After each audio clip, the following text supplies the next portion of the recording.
Hello everybody. I'm going to be posting a lot of videos this week, and they're probably going to be going up in a random order. So I'm going to post this one first to try to smooth things out a little bit. I'm super behind on videos. Yes, I know, I'm very sorry. You have no idea how busy I've been. Like, I can't put this into words how busy I've been. I leave for China in, I believe today is the 9th. It's Sunday night. No, today's the 10th. I leave for China on the 20th. So, essentially, 9 days and then a wake up, because I don't count the day that I get on the plane. I'm pretty much turning nocturnal, so I can not be super jet lagged when I get there, because it's a 12-hour time difference in a 16-hour flight, and I need to sleep for a good portion of the flight so that my time zone stays consistent and I'm not screwed over there. So let me just update you on a couple things. Did a major cleaning of the workshop, so it's all nice and pretty. Ace came over, whose YouTube name is KND Operative, and last week I went to his house, which you guys saw in his Crossroad video, and that was just something we threw together.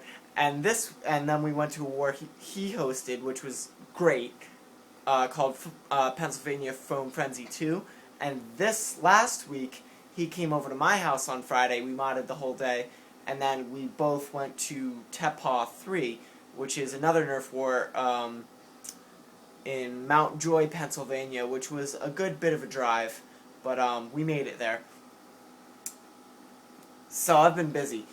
It's been that, it's been work, it's been a lot of modding, and it's been catching up with people before I leave for my trip. Most notably my girlfriend, of course, who's not, you know, you gotta give her some time too. But let me show you a couple things I've been working on. There's a couple notable things over here, which I've since organized. Let's see. We've got this thing, which I can talk about, and I'll put it on the red here so it's under some light. This, I don't really have a name for it. Ace wanted to call it the Banff Rifle, and that's kind of funny, so I'll stick with that for the moment. It's a quad shot. Well, it's a quad shot shell, but it's actually a hand cannon with a Swarmfire stock, a long strike barrel, and then I had another quad shot shell, which was all torn up and broken, so I took the top from that onto it. It's got a Y, so it uses a hopper or a chopper, and it feeds great with the right darts. It shoots really far. It's got a CPVC barrel, and this long strike barrel is actually slightly angled upwards, but it doesn't affect the real CPVC barrel because the faux barrel. I prefer Fox, even though that's not pronounced correctly. I like the word more. The faux barrel is really wide, so it doesn't touch the CPVC at all. So that's very nicely done. It's a little bit draw extended, and it's pretty cool. With the right darts, works great.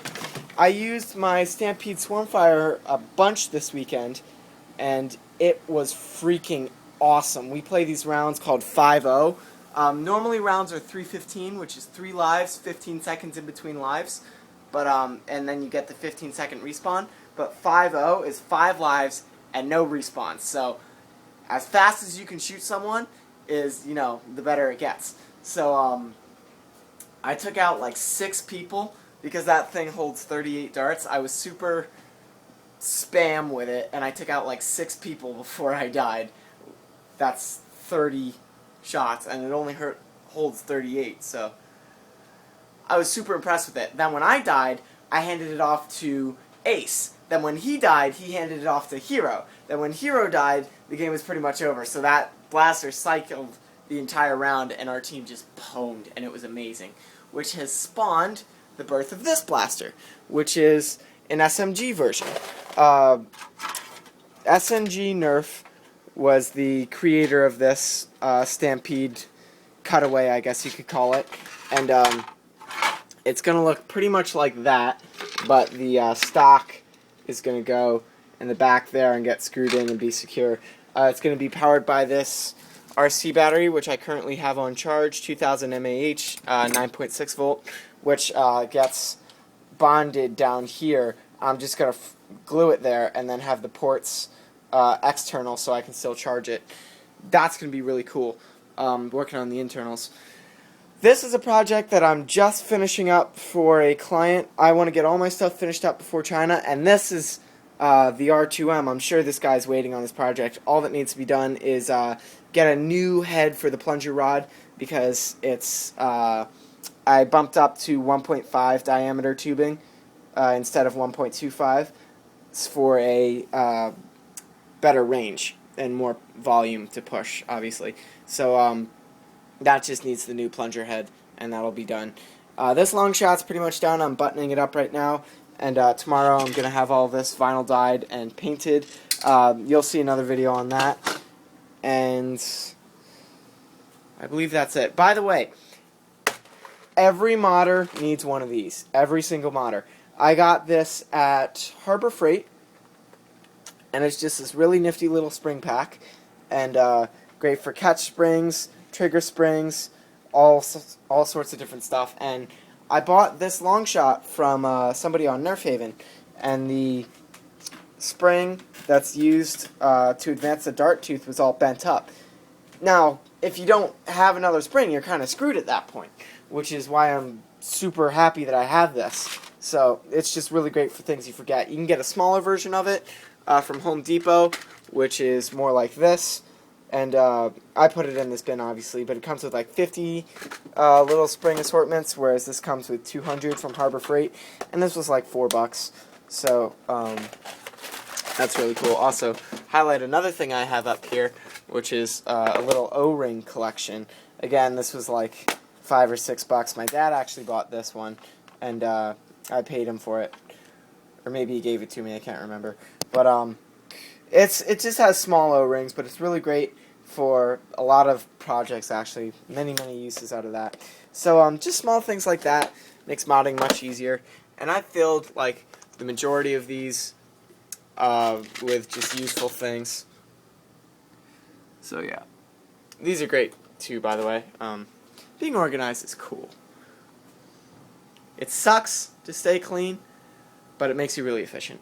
So anyway, I'm going to put this thing all together, make sure everything works, and then paint it in the morning. And then I'm going to get back to work on that. And I'm watching Mark Crilly, who's a really cool artist. Check out his channel. I'll have the link down below. He talks a lot. I'm not really into art. Like, I like art, but I can't draw for my life. He makes how to draw videos. I can paint, but I can't draw. And I don't actually do any drawings from him. I just like listening to him talk. So if you can find somebody you like to listen to, pull up their videos and just listen to him. Sometimes I listen to his videos like over and over again. He has like 15, 20-minute videos, and they're really nice to listen to, and it's something to do while you're modding, so you don't get bored and you can just keep chugging through, or you can listen to music, whatever your preference is. This kind of turned into like a really random video, but there you go. I will be posting content, and lots of it, this week, because you won't have any between the 20th and the 1st of August, because I will be in China, so I'm sorry. Wish me luck on my black belt test, and I'm cooking up a treat for you guys. I am going to bring my phone with me in China. I'm pretty much getting away from technology altogether, but I'm going to bring my phone for a couple reasons. One, for emergencies. Two, like if I get lost, I need something. Two, what is it? The plane rides. 16-hour flights, I need some music. So that's going to be with me. And three, pictures and video. So I'm going to hook you guys up with everything that I'm allowed to. I know photography is very limited inside the temple, but I'll see what I can do. I will see you guys soon. Thanks for watching.